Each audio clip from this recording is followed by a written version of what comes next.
Día Internacional para la Liberación Sexual y el Orgullo del colectivo LGTBIQ+.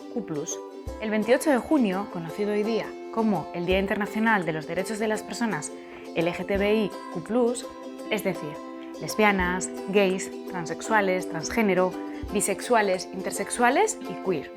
Es un símbolo para la reivindicación de la libertad y la representación de las diversas sexualidades e identidades de género. En un principio, tal día se nombró y se conoció popularmente como el Día del Orgullo Gay.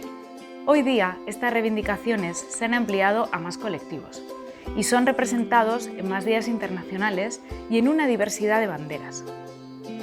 ¿Sabríais decirnos a qué colectivo representan estas banderas y cuál es su significado?